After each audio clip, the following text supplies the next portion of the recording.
Okay, welcome everyone to the first HACC meeting, the first official HACC meeting of the semester.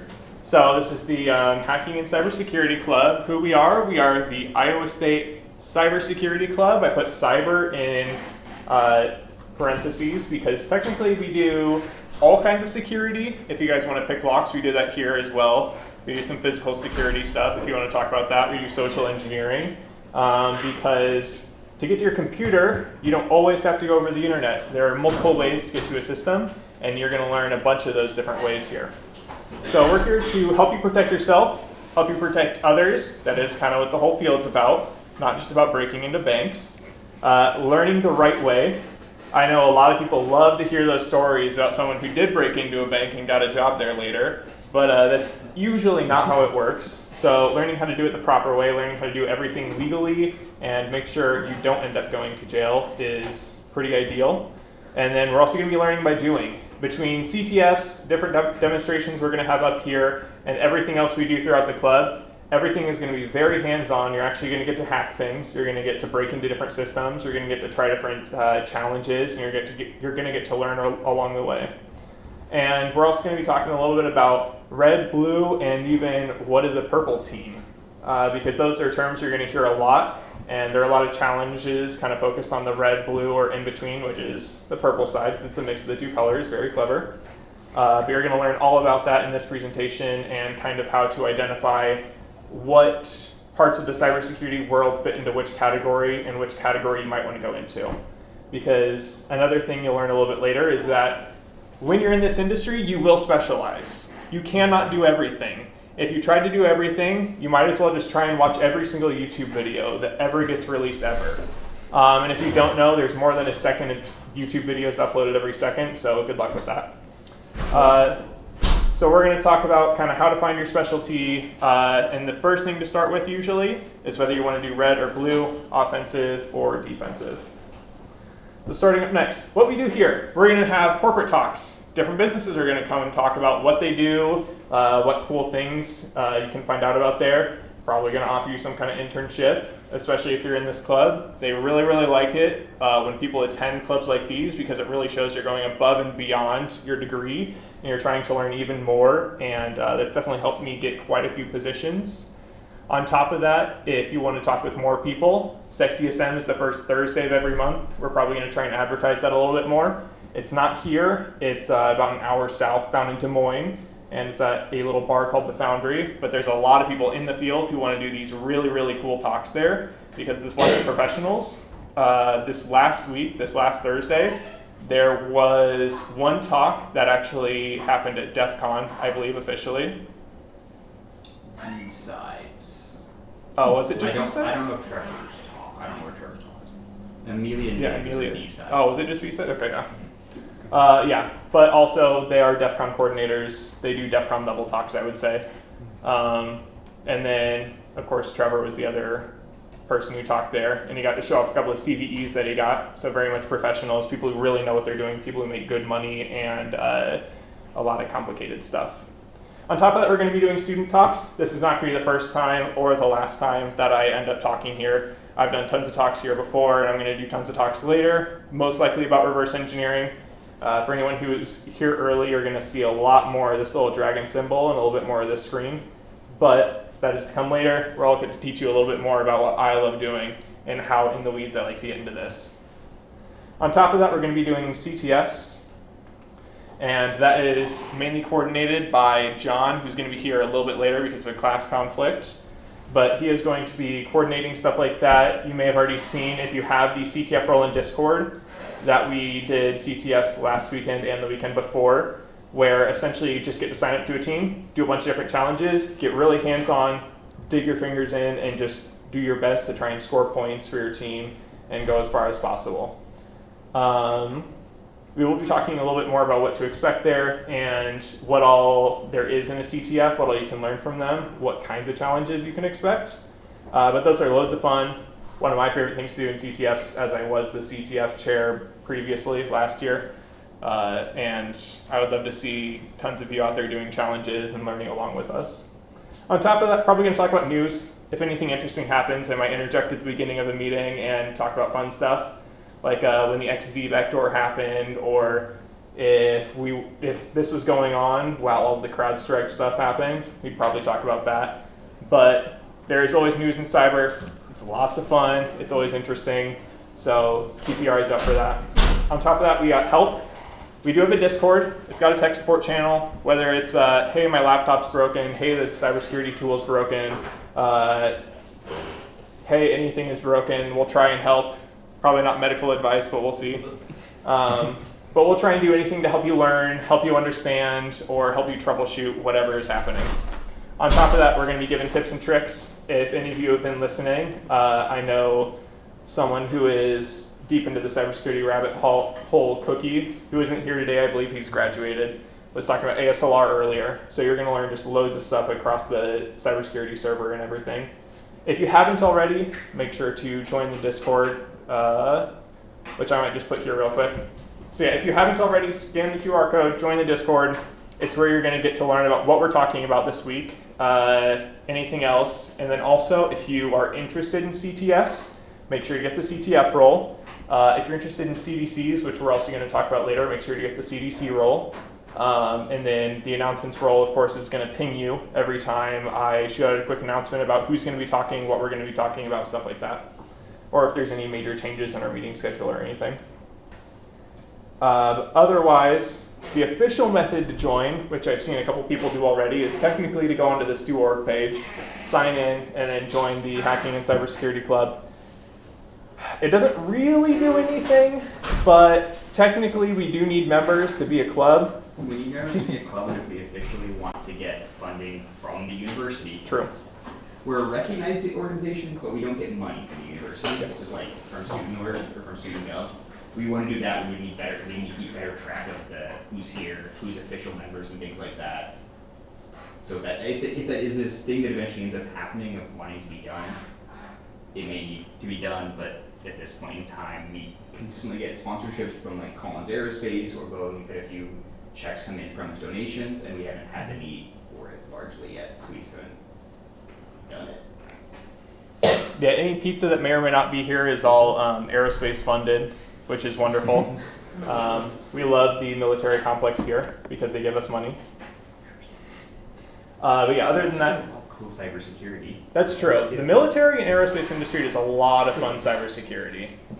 We got a couple of previous presidents and members now in the military complex, but they are always doing interesting things, and whether or not I can hear about most of the stuff they're doing, I can't really say, but I can assure you it's interesting.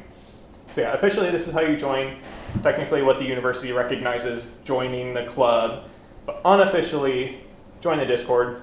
That's the main way to actually interact and be in the club and be a part of the club and do anything that the club is doing. That's the only way you're really going to get updates, because it took months to even update our description on the page, let alone try and add like meetings or anything. And then other than that, to actually be a part of the club, if you want to feel like you're a part of the club, come to meetings every week, learn a bit, play around on CTFs. There's going to be 2-ish CDCs. The first one we're going to hit is a qualifier for then later nationals, and then the second one anyone can be a part of as well. Those are just fun ways to get to learn how to actually defend an environment. So going back to the blue and red team thing we talked about, CTFs are on the red side, CDCs are on the blue side, where with CTFs you're actually breaking into things, CDC are going to be defending your fortress. And then after you graduate, you might be able to be on the red side and be breaking things that other students built, which is pretty fun. They only cry sometimes. So we're going to introduce the cabinet now, which technically it's kind of funny. The first one actually is a part of the cabinet. Dr. Doug Jacobson. Anyone in the cybersecurity degree here should know Dr. Doug Jacobson's name. He is the father of the cybersecurity program here at Iowa State. He runs he kind of runs the whole graduate degree, and he is in charge of the intro graduate class, which is 430/530. And he also essentially runs the CDCs that we do and even pays employees to help build everything. Other than that, he makes pancakes and tacos. Once you come to the CDC, you'll get to test the quality of those. But I don't know, I always like them. I always eat them. I always have fun with that.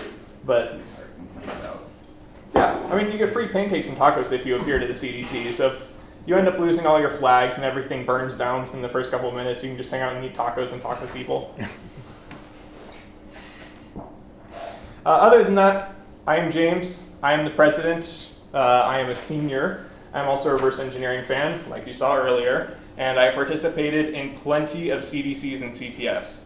I'm pretty sure I participated in every single CDC that I was allowed to since I started at the school here. I participated in 9 total. Yeah, and I participated in probably 30 or 40 different CTFs because of course they happen every weekend. You can kind of do whatever. And then I also do like Hack the Box and stuff like that on the side, which is really fun, which is more permanent. And we can talk about that a little bit later too. And then next up, Artemis. Hi, my name is Artemis. I'm a sophomore double majoring actually in cybersecurity engineering and also political science. I am very, very passionate about open source. I am a huge fan of it. And I'm also interested in the intersection between technology and politics. I'm actually doing a bit of research with a professor over in political science about that. So it's a little bit about me. I look forward to meeting and getting to know all of you throughout the semester. All right, some people might need to run up, but yeah, next we got Trent. You want to refresh the slide? Oh, want to refresh the slide? No. Okay. Oh, wow. Oh, wow. Look at all those buttons. That's not the right button. Not bad. Trent Walraven, I'm the super senior. I'm actually a master's student in cybersecurity here, but came back for one more year for that. Huge lover of embedded security, hardware security, OSINT, general, also like game hacking. I was the president of this club last year.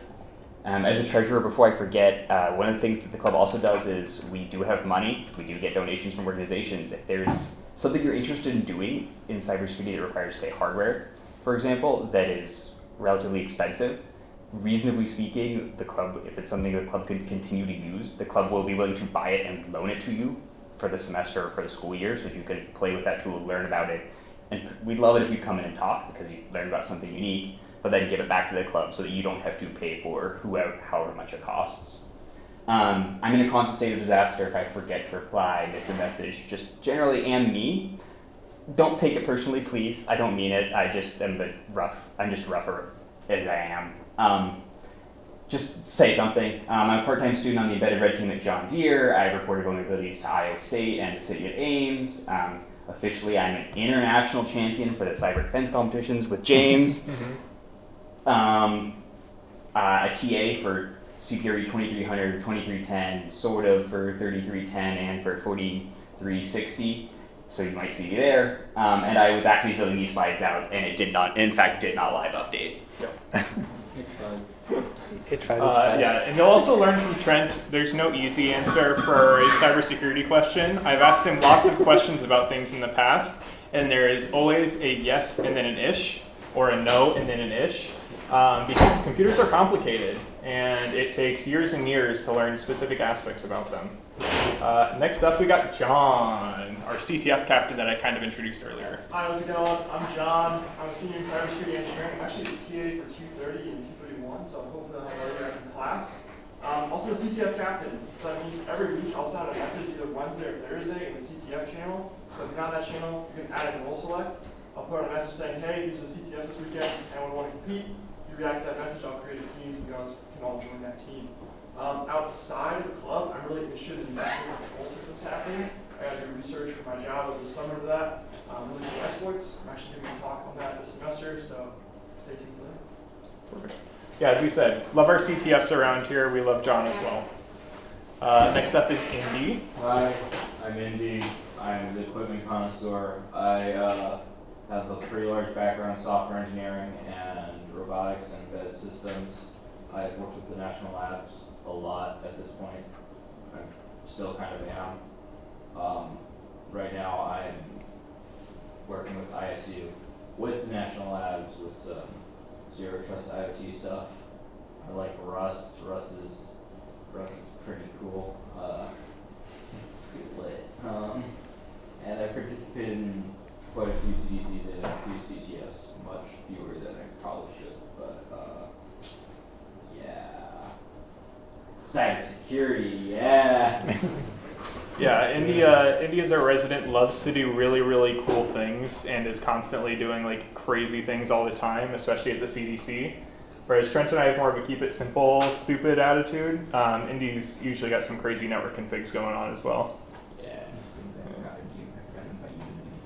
Let's see, Jackson's our OnlyFans creator and YouTube manager. OnlyFans is a work in progress.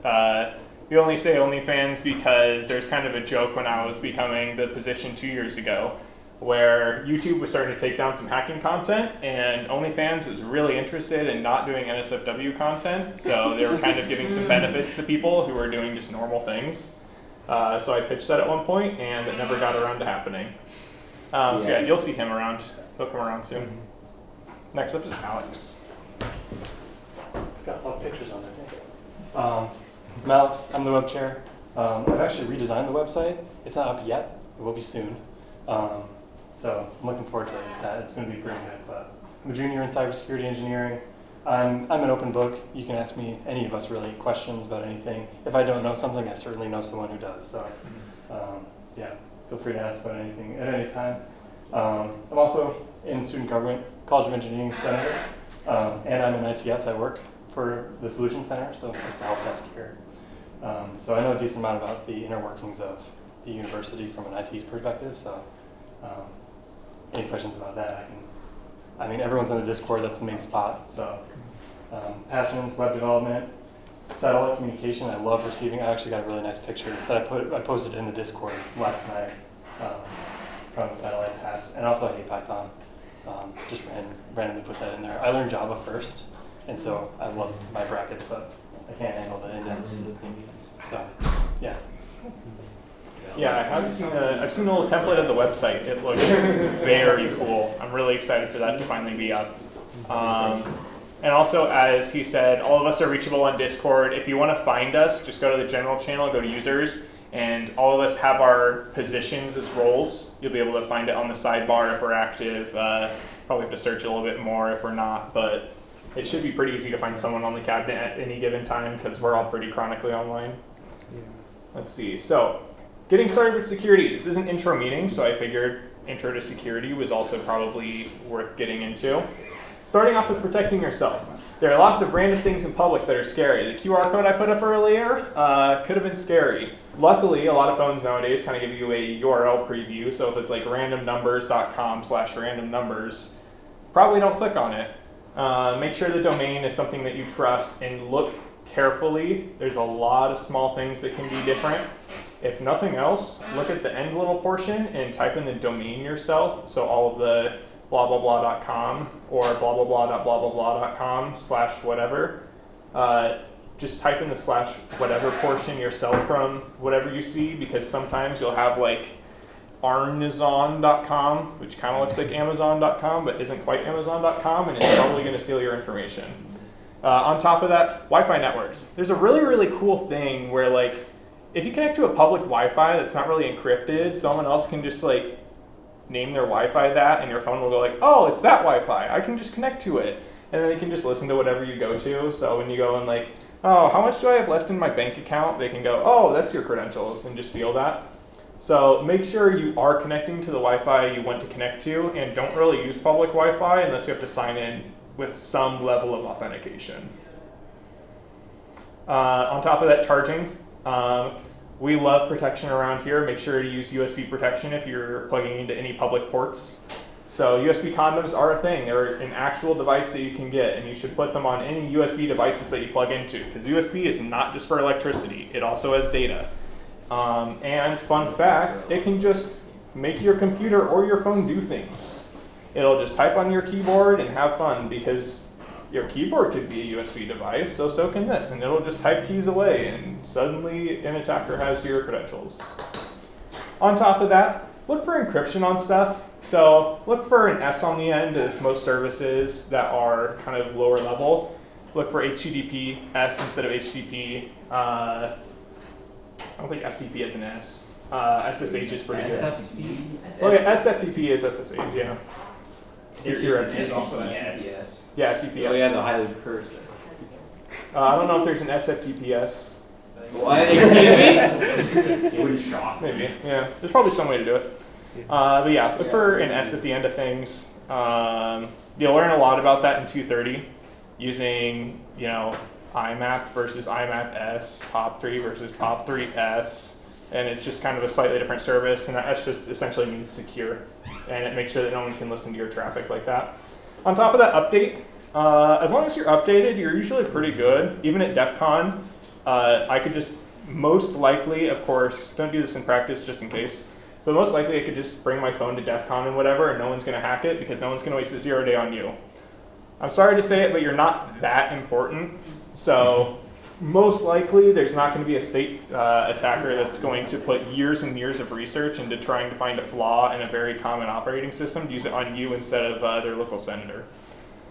On top of that, antivirus. On Windows, Windows Defender is pretty good. Make sure it's enabled, make sure it's actually doing things. You don't need to go pay $1,000 to have something really, really cool and fancy. Just make sure it's enabled, make sure you actually have the settings set up. And if you don't, make sure you really know what you are doing and you really put the right protections around it. Otherwise, just trust the professionals. They know what they're doing. They put years and years of experience into it. You'll be fine. On top of that, red techniques. So what does being red mean? There's kind of a debate around it in the industry itself. There's a lot of people who talk about real red teaming, and that's like no holds bar. Here's my IP address, do whatever you can to try and steal my credentials. A lot of people don't really like to do that because if you're the government, you don't really want people to just go in and get the SSNs of really, really famous people or really, really important people or the credentials of the person leading the NSA or something like that. So they're usually going to put some guardrails around you. It's like, hey, don't touch these systems. If you see this file, do not open it. Different stuff like that. And there's some red teamers who get a little bit fussy about it, but normally it's all pretty reasonable. Sometimes it can be very much, oh yeah, don't touch this and this and this and this and this and this and this and this and this. You can only really touch this little bit because we really know that that's secure, and we really want to be compliant for our PCI, all of our PCI compliance stuff, so we can actually still use credit cards and just ignore all the flaws that we have in our system. So at the end of the day, red teaming is just trying to break into a network. It's the fun part. It's the part that most people really get into. And there's a couple different places you can do it. Embedded, something that Trent does. That's you got this little kind of smart sensor device. How do I try and break into that and control it? And if you actually go to the SecDSM YouTube channel, you'll be able to find a really cool little talk about how to break into and control a weather station. Cool. Which is something that Trent's manager talked about along with one of his teammates.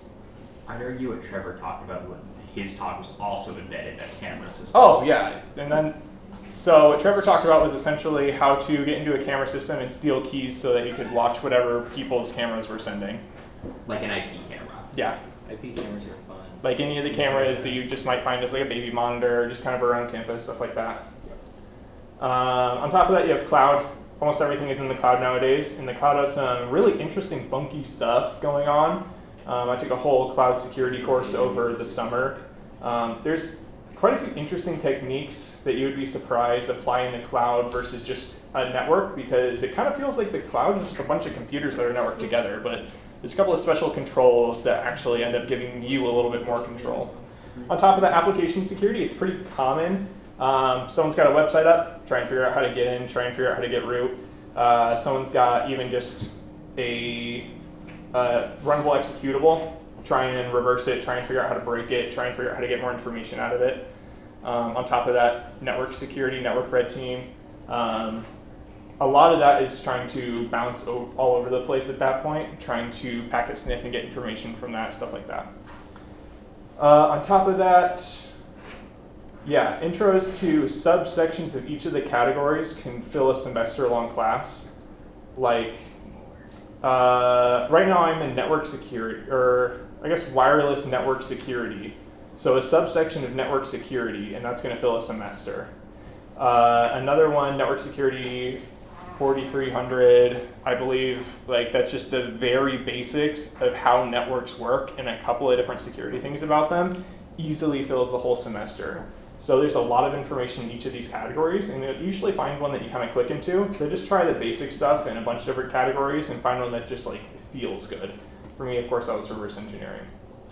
And then on top of that, learn the subject first. Before you can break into an embedded system, you better know how an embedded system works. You better know how circuitries work. You better know how, like all the little quirks about, oh, I only have 4 megabytes of memory instead of 16 gigabytes. So how am I going to manage that with my programs? So you need to learn about how things work before you can learn how to break them. That's one of the most important things in any category. And on top of that, you will need to specialize.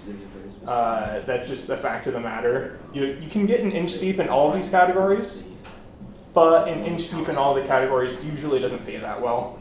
You usually need to kind of specialize, and then that's where you're going to be able to do the really, really interesting stuff and get the good money as well. On top of that, blue teaming. Is it boring? No, I love blue teaming. I love protecting systems. I love doing malware reverse engineering. So essentially, oh, someone broke into my system and they put ransomware on it, and I really don't want to pay them millions of dollars. How can I unlock all my files? So diving into the file system and figuring out how to unlock the files and all of that. Looking through logs and data analytics, some people would find boring. I find it quite interesting. There's a lot of really interesting data analytics if you like data analytics or all of that log information. And then fortification, trying to find those holes, it takes a lot of attention to detail, but it can be quite rewarding to find something and fix it and know that you are protecting people's livelihoods at that point. On top of that, blue teaming can also be counter-hacking-ish.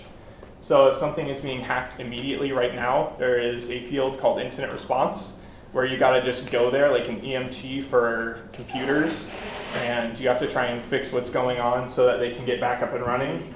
Because like a hospital really can't survive just like a week without their computers. It's gonna be a really bad time for everyone involved.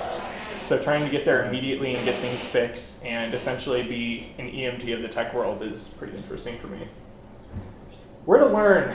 For CyberStart. We used to always recommend CyberStart, but sadly it died last year. It had a lot of good introductory stuff. But aside from that, weekend CTFs. We love that John helps to put those together because there are a lot of great learning opportunities. Just kind of looking at those beginner challenges, the super low point challenges, you'll be surprised how hard they are. I still struggle with a lot of them. There are quite a few beginner challenges, especially in the crypto world, because I'm not a math guy, that I cannot solve. And that's just how it is. You're going to learn a ton, and even if you don't solve something, stick around to the end, and you can look at write-ups. Everyone's going to end up doing a write-up for fun challenges, and you can learn how they solved it, what their thought process was, and how you can essentially learn about that and bring it to the next CTF that you do. And you'll just continuously learn that way. And I learned more through that than through classes so far, but classes also do give you a good foundation. Don't just do CTFs for learning. Other than that, the club.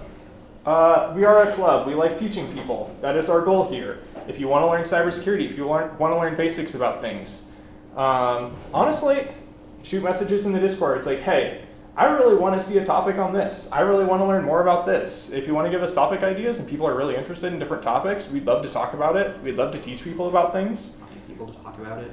Yeah, we could try and find experts that actually know what they're doing and have been doing this for 20 years, and they can talk about it.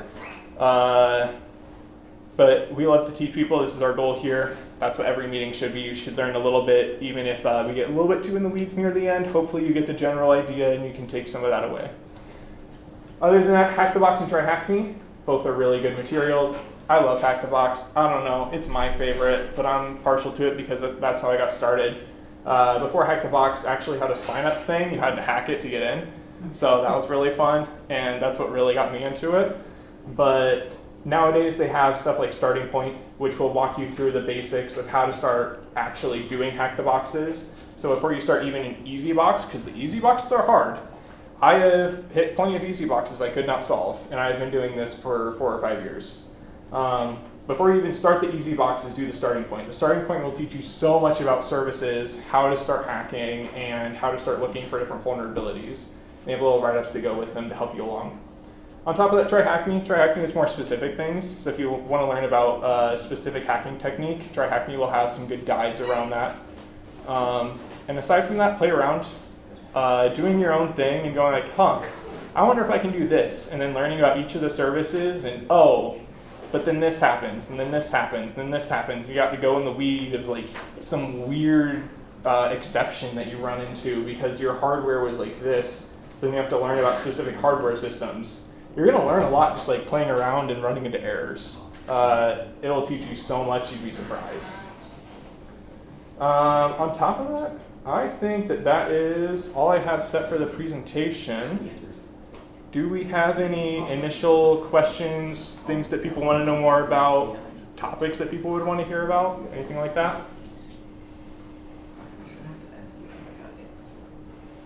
Otherwise, I could introduce some CTF categories if people want to see that.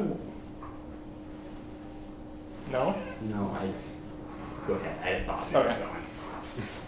Or I could do old hack the boxes because I have VIP Plus and I don't have to cheat and show you guys new boxes if we want to see that.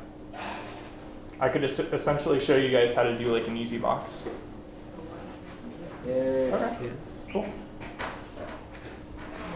Quick question: does everyone here roughly have an idea of what a CTF would be or a hack the box would be, like the goal of these things? Okay. Because it's an important preface to give a good answer to that. Yeah, I guess. Like basic CTF challenges are also a really good thing to show if no one knows. Yes. Okay. I will say, anyone who starts Hack the Box, when they say very easy and you can't solve it, don't get discouraged. Hack the Box is for professionals and for professionals to practice and keep their skills fresh. It is not for students. Hack the Box Academy is for students. Or the university CTF that they hold is for students. Those easy challenges can actually be easy. But when it says easy on here, it's got some weird stuff going on sometimes. Trust me, I've solved a couple. So let's go to a machine, and I pay for VIP Plus because I'm weird. Oh, let's go. I could do one that I've already done. No, we're not going to do an insane machine. Do it. Do it. We can look at a write-up of Peer an insane pressure. machine. Because the great thing about VIP Plus is that you can do these retired machines, or I guess VIP I should say, you don't have to go the extra mile for VIP Plus. But with VIP you can do these retired machines and they have little walkthroughs. So you can actually learn as you go. And I guess I'll show you this crazy one. So it'll have a synopsis, a couple of skills. Let's see. Yeah, vulnerability research is one of the skills. And I'm assuming on an insane machine, it doesn't just mean knowing how to Google. Yeah, bypassing content security. Oh, and in cybersecurity, there's a lot of acronyms. CSP, XSS, CSRF, MFA, LDAP, SSO. Yep, it will come with time. You will eventually learn some of the more popular ones. You'll always run into a new one and have to ask them what they're talking about because every industry has its own weird slang. You'll eventually get there, and it doesn't end up getting too hard, and most of the time you can actually just look by the acronym. So it's like, oh, what is JWT? I've never really heard about that before. You can just copy it and you can go, that's just WT. You can just look it up. There's usually going to be some kind of article. Oh, look, it's a JSON web token. What is a JSON? It is, yeah, is it JavaScript object? Yeah, so then you learn what a JSON is. JSON has a logo. Yep. I did not know JSON had a logo. That's kind of I fun. thought it would just be curly braces. Why the hell is it a no? Because they wanted it to be. Oh, and then by the way, sometimes people have fun. PHP stands for PHP Hypertext Preprocessor. Fun fact. The PHP acronym is indeed recursive. I think it just stands for state, honestly. Dan. Yeah, you're going to find a lot of strange stuff in the cybersecurity world about people who just want to have fun naming things. And I will say, this will actually help us learn a little bit. One of the first things, whenever you hit a machine on Hack the Box, first thing you do, Nmap. Nmap is a cool little tool that essentially allows you to look at what a system might be doing. Every time you have a service running that someone can connect to, it will have something called a port open, And Nmap will help define those ports. Very common ones, things like 8022. 80 is going to be like a web server. 22 is going to be a way to quickly remotely access the machines. Sometimes you'll see like 135, 445, 88. There's a couple of different ones that you'll eventually just kind of know off the top of your head once you've done enough of these.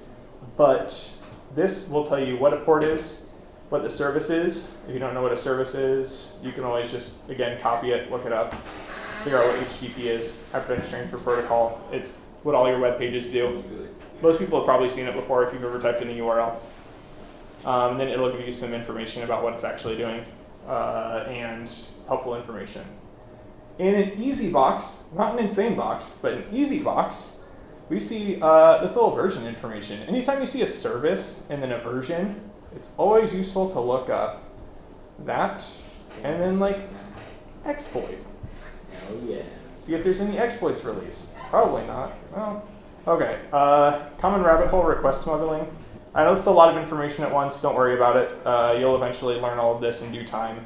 And as long as you're picking up on little bites and things, it'll be able to carry on throughout everything else.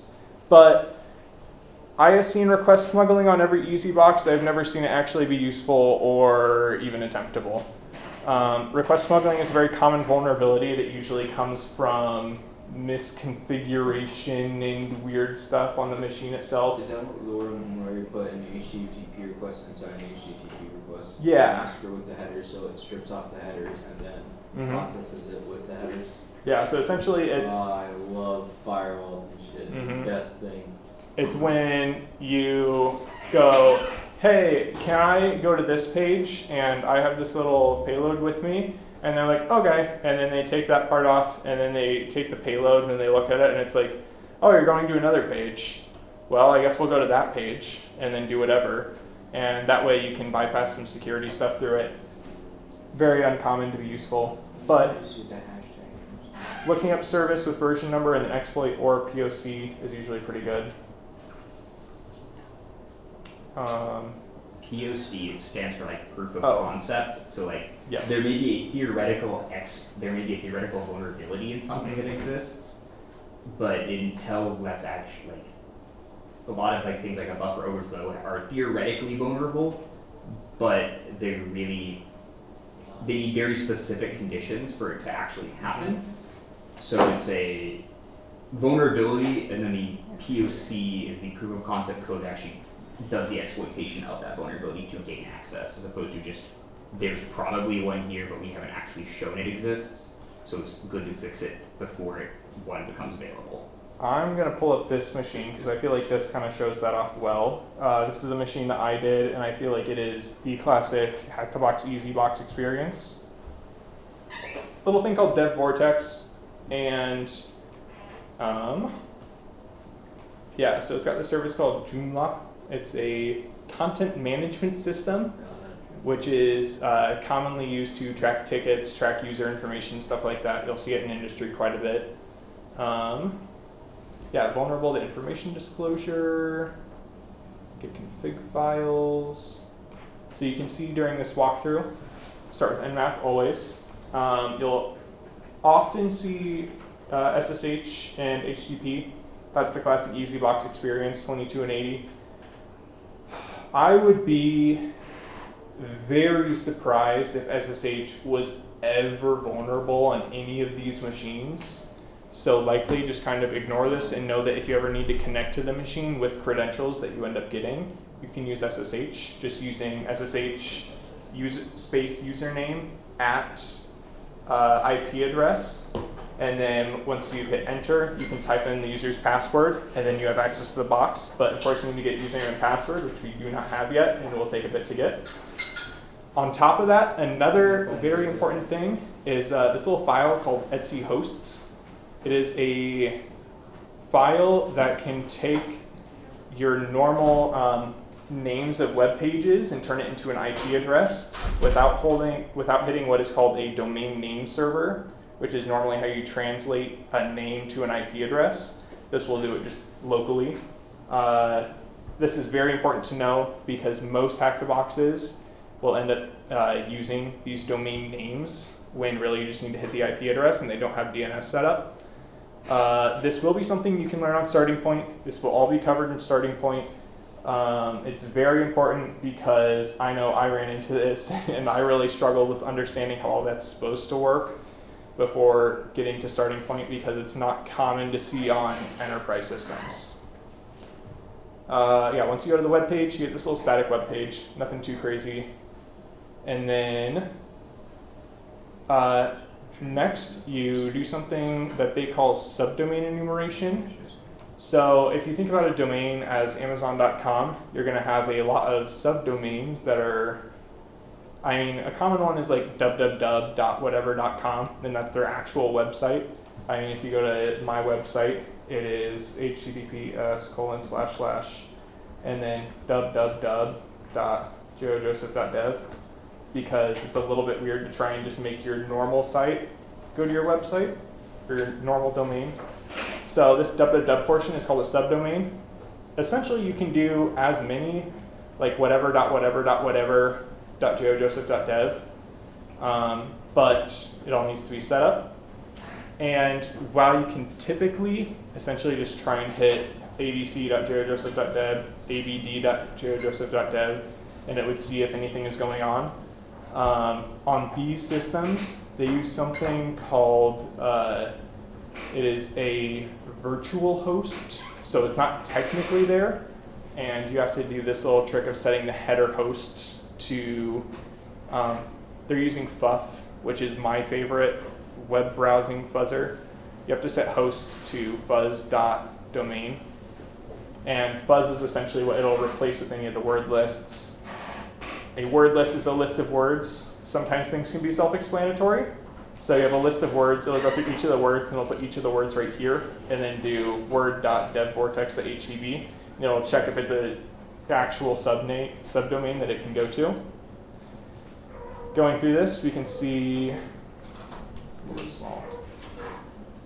We can see that Fuzz did find a subdomain called dev, and once we add that to Etsy hosts again, because it doesn't do it automatically, we get a second website. Going there and then going to what they call directory enumeration. So whenever you go to a website, you'll usually have like /home, /login, /admin, stuff like that. That's called a directory, and you can enumerate those with the same word list technique. And you can find that they have the administrator directory, which is very interesting.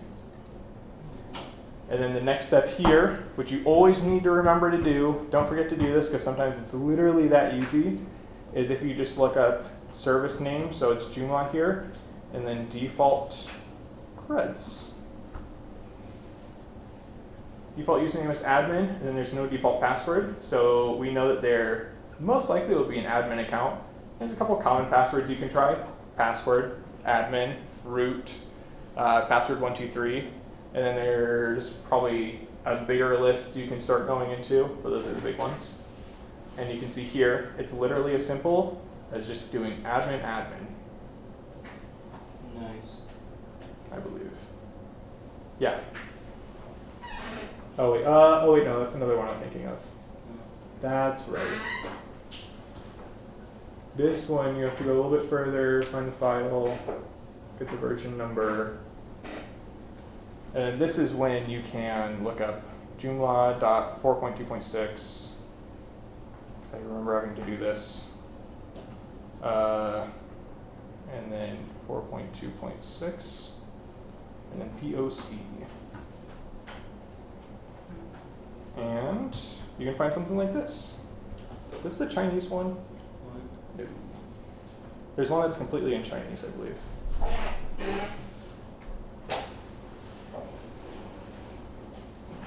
I doubt I'll be able to find it now. But yeah, so you'll be able to find these. These are just little scripts that you can run. And once you run it with whatever the URL is, it might just get you usernames and passwords or anything like that. So it's kind of as simple as just running this on the service itself. And here we get a nice little password for a user called Lewis, which is this, wait for it to load. This Panther dot, What the hell does that say?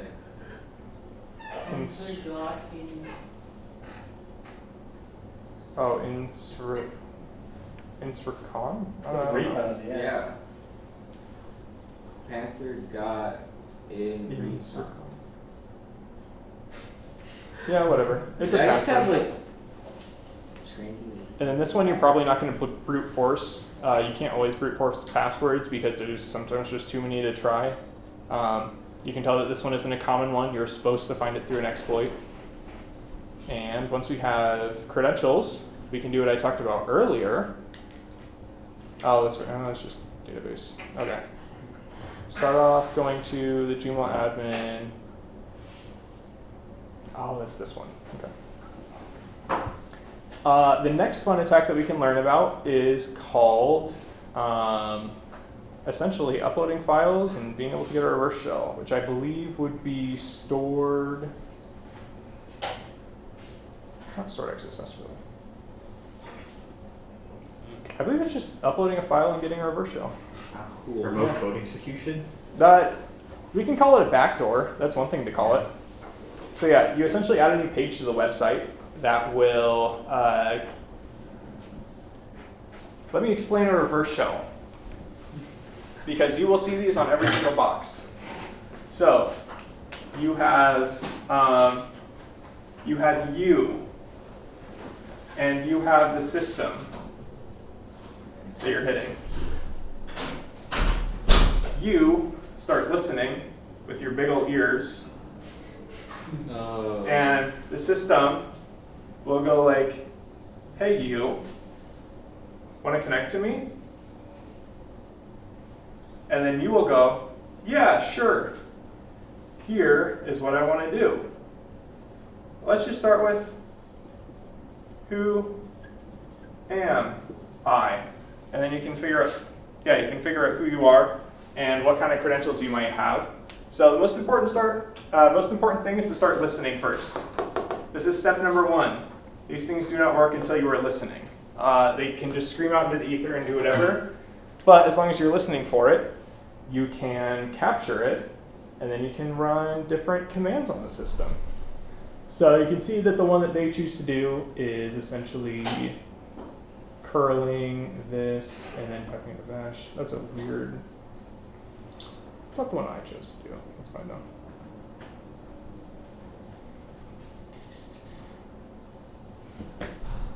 These people are doing it way too complicated. Essentially, you can just start a Python script, and the Python script will connect to your system from their system once you visit the page. And as long as you are listening with this little thing, netcat, listen, L is for listen, N is for number, so we're specifying the port and a number, V is for verbose, and P is for something. Oh, that's right. So once we're listening, you hit the page, and then it'll reach out to you. You can see the box is connecting to you. Yeah. Yeah. Oh, are they using it on a different server? Okay.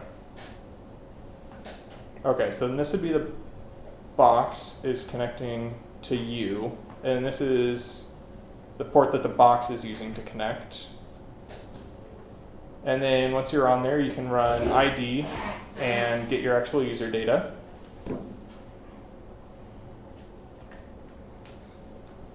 They use SS? Interesting. What? Okay, so after you get on there and you figure out who you are, you need to see what it's doing. Our favorite tool here to use is a little thing, and this is a little bit loud, but we do like linps. So there are two different strips here that you will see all the time when trying to go from a normal user to a more privileged user. It's linps and winps. Linps for Linux Privilege Escalation Awesome Script, and WinPs for Windows Privilege Escalation Awesome Script. It will check for all of the most common privilege escalation things. There are just a couple things that you need to check manually, like listing out what files you can run as administrator, or I believe also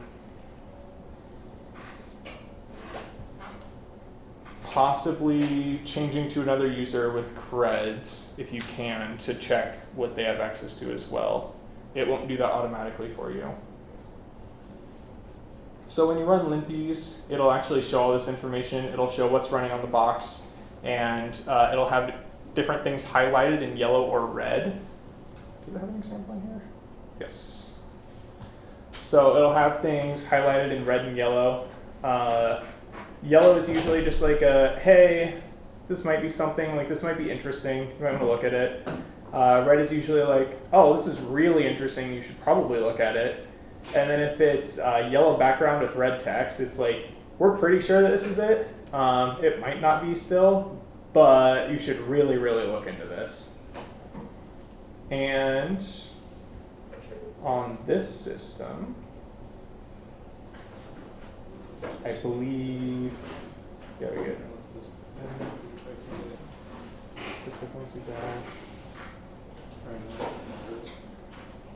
Okay, yeah. So on this machine, I believe it only finds username and password stuff. And then after that, if you can't find anything, because I'm kind of trying to run through this box without being on the box because it takes a long time to run these scripts and run these checks and all that kind of stuff. Just trying to give tips and tricks along the way. But after that, if you don't find anything, the next common thing that you can do on these easy boxes is most services have some kind of database. And oftentimes the database is running as the same user that's the admin on the website with the same password, because who wants to choose a new password and try and learn that? So with this, you can just get into MySQL with the username Lewis and then the password that you found earlier. And look at that. You can essentially look at all of the databases.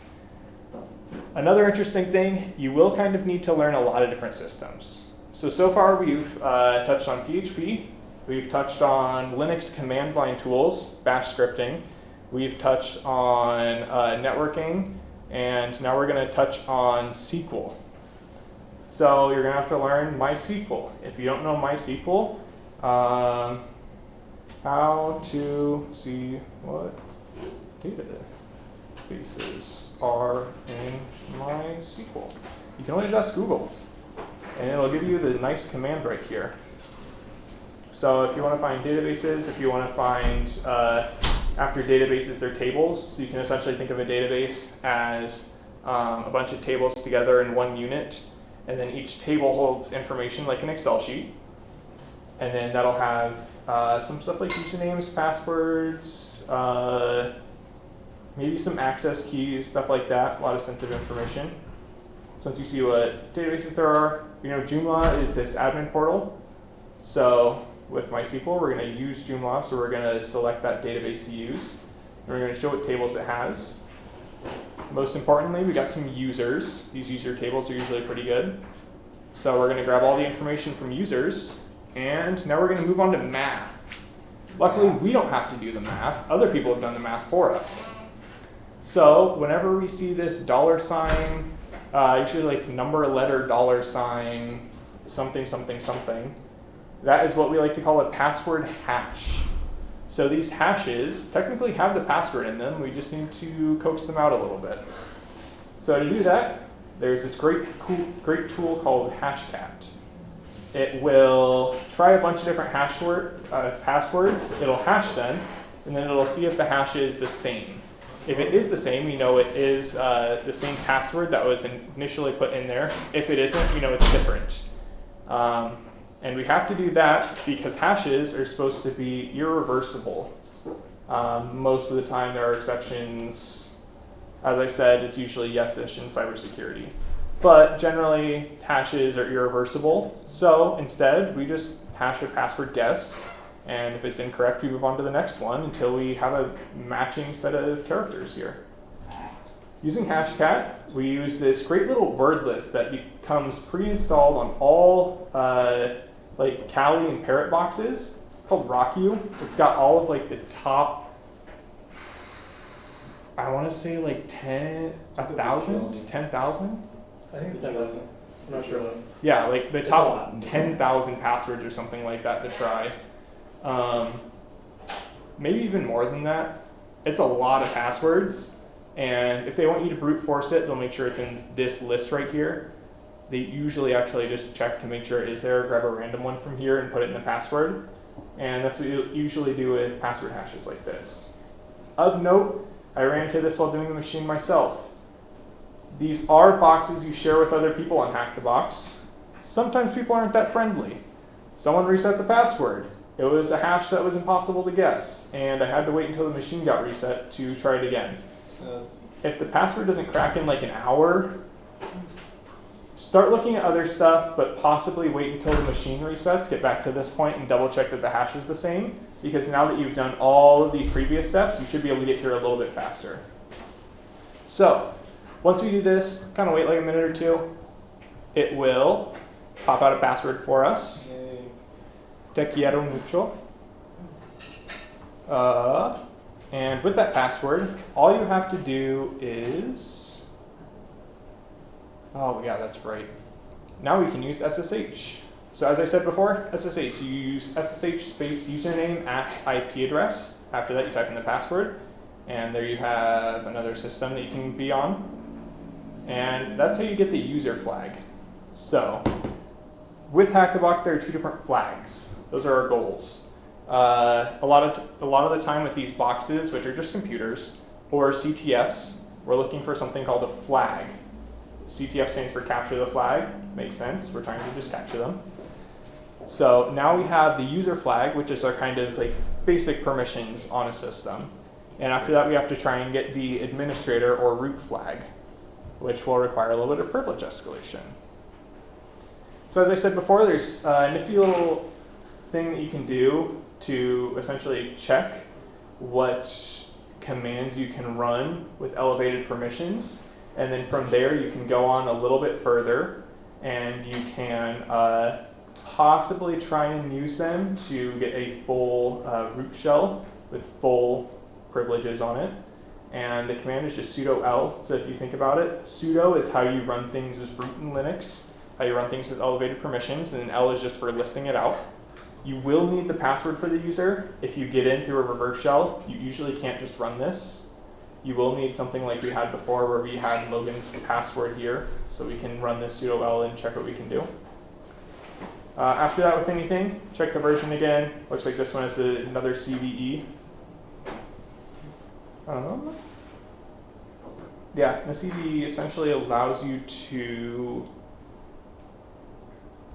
check if a file has a bug, which is probably better explained here.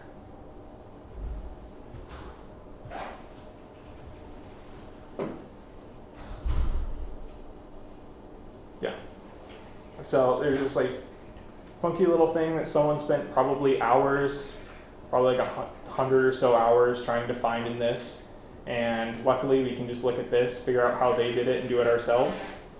So if you just try and run it on some random crash log, then you can pop out of it while running it as sudo, because this is one thing that you can, and then you'll end up with a root shell.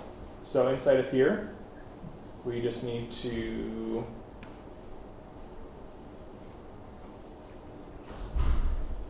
oh, why is it doing it that way? That's interesting. I just opened a random crash log, and then I hit V, and it popped me into a root shell. And then after that, you go to root and then root.txt, and then you have full permissions on the system. And you can do whatever you want. And that's usually the end game. Whatever you're red teaming, root, domain admin, we'll talk about Kerberos and AD later. You'll learn a little bit more about that. Or even like local administrator, those are usually kind of the goals you're looking for whenever you're hacking. And that's how to do an easy box. As I said, Easy on Hack the Box is not necessarily a walk in the park. It still takes time, it still takes a lot of effort. This one took me like 10 or 20 hours to do. To try and figure out from start to finish, because it's not always obvious what you need to do, and sometimes you take a lot of time doing something that you really didn't need to. And that's how to get started in hacking. Thank you for joining the meeting, and I'm glad you all got to be here. Hopefully it wasn't too boring. That is